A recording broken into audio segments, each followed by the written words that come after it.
अजीत पवार के निधन के बाद अब किधर जाएगी एनसीपी की राजनीति? कौन संभालेगा कमान? जब से अजीत पवार की मौत हुई है उसके बाद से हर एक व्यक्ति के मन में सिर्फ एक ही सवाल आ रहा है कि आखिर कौन संभालेगा कमान। नमस्कार, मैं हिमांशु मिश्रा, आप देख रहे हैं भारतीय टीवी।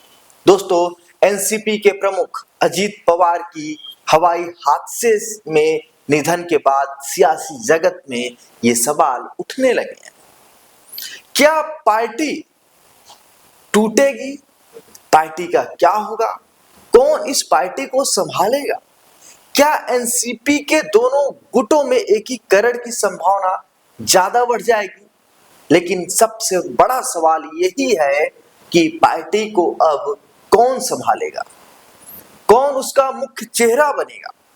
ये सवाल महाराष्ट्र के जन जन के साथ देश के बड़ी बड़ी पार्टियों में और राजनीति के क्षेत्र में जो भी इंटरेस्टेड है, सबके मन में यही सवाल है कि अब एनसीपी अजीत पवार के गुट को कौन संभालेगा।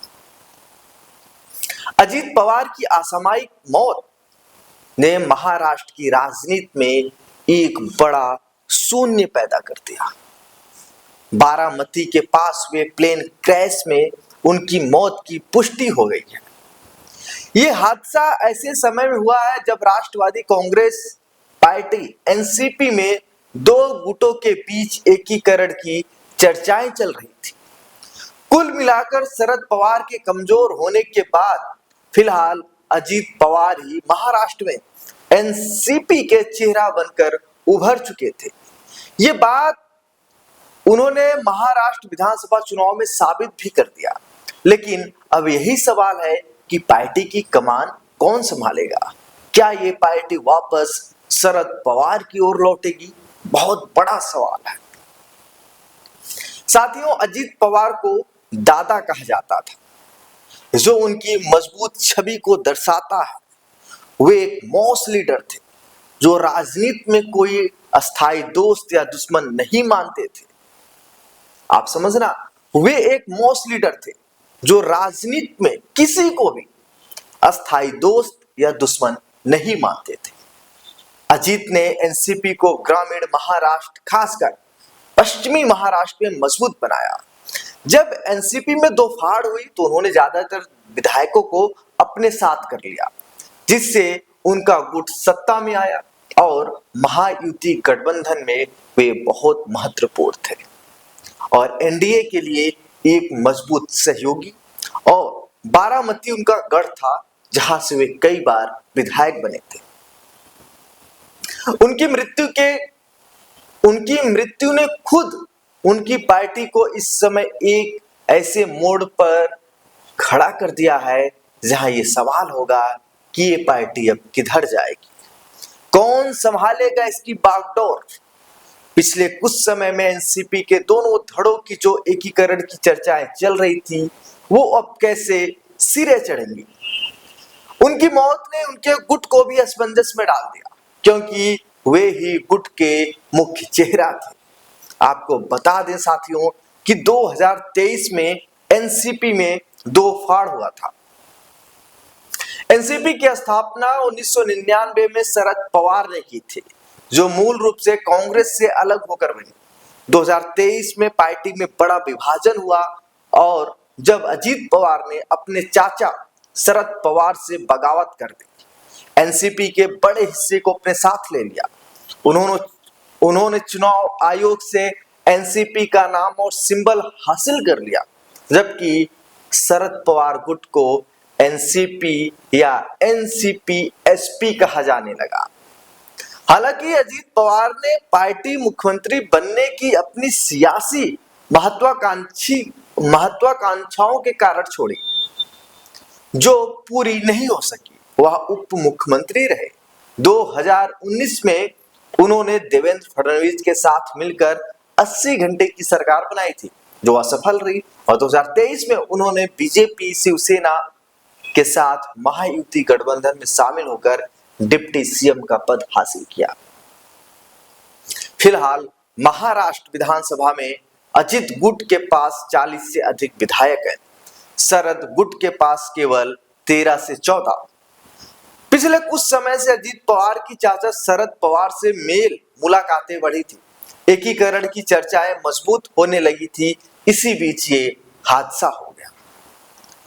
पवार परिवार में हुई फूट पारिवारिक स्तर पर भी थी। शरद पवार है, शरद पवार की बेटी सुप्रिया सूले शरद गुट में रही, जबकि अजीत की पत्नी सुनेत्रा पवार ने 2024 लोकसभा चुनाव में सुप्रिया के खिलाफ बारामती से चुनाव लड़ा और हारी।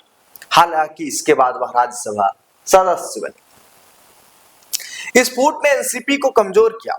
2024 लोकसभा चुनाव में अजीत गुट को केवल 1 सीटें मिली, जबकि शरद गुट को 8। लेकिन विधानसभा चुनाव में अजीत गुट ने महायुति के साथ मजबूती दिखाई। हाल में ही जनवरी 2026 में नगर निगम चुनाव के लिए दोनों गुटों ने पुणे और पिपरी चिंचवाड़ में गठबंधन किया, जो एकीकरण की दिशा में पहला कदम था। रिपोर्ट्स जो आ रही थी उसमें रिपोर्ट में खबर थी कि अजीत पवार महाराष्ट्र में पार्टी लीड करेंगे, जबकि सुप्रिया सूले दिल्ली में। उन्हें मोदी कैबिनेट में जगह मिल सकती थी। ऐसा लगता है कि अंदर खाने के साथ आने की बातचीत पूरी तरह पक चुकी थी।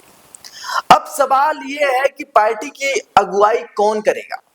शरद पवार अब 85 साल के हैं, स्वास्थ्य समस्याओं से जूझ रहे हैं। 2023 की फूट ने उन्हें कमजोर कर दिया। उनके गुट के पास कम विधायक और संसाधन थे, जिससे वे विपक्ष में सिमट गए। अजीत की बगावत ने शरद पवार की छवि को धक्का पहुंचाया, क्योंकि वे परिवारवाद के प्रतीक थे। हालिया संकेत बताते हैं कि वो अब पार्टी दोनों गुटों की एकता और भतीजे से समझौता करने के लिए तैयार थे। हालांकि शरद पवार की रणनीतिक क्षमता अभी भी बरकरार है। सुप्रिया सूले उनकी उत्तराधिकारी के रूप में उभर रही हैं। तो सवाल यही है, तो कौन होगा अजीत गुट का उत्तराधिकारी, या एनसीपी के एकीकरण की सूरत में पार्टी का मुख्य चेहरा कौन होगा। आपको बता दें कि अजीत पवार की पत्नी सुनेत्रा पवार राजनीतिक रूप से सक्रिय हैं। 2024 में लोकसभा चुनाव लड़ी, हालांकि हार गई। पारिवारिक विरासत के कारण वे मजबूत दावेदार हैं, लेकिन उनकी अजीत जैसी जन अपील नहीं है। बेटा पार्थ युवा है, 2019 में लोकसभा चुनाव हार चुके हैं। अनुभव के लिहाज से वो काफी युवा है। इसके बाद पार्टी में प्रफुल्ल पटेल हैं, जो केंद्रीय मंत्री हैं।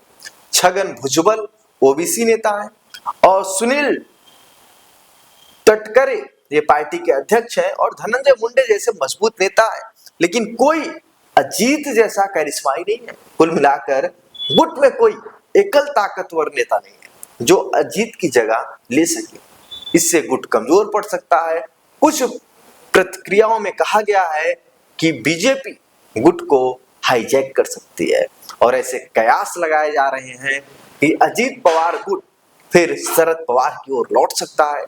शरद अनुभवी है, सुप्रिया सूले राष्ट्रीय स्तर पर सक्रिय हैं। अगर एकीकरण होता है तो शरद गुट मजबूत हो सकता है, क्योंकि अजीत गुट बिना लीडर के बिखर सकता है। हालांकि सवाल ये भी है, अजीत पवार की पार्टी के नेता क्या चाहते हैं ये भी तय है, क्योंकि ये गुट अलग एकीकरण नहीं करता और अलग रहता है तो एनसीपी पूरी तरह से कमजोर हो सकती है।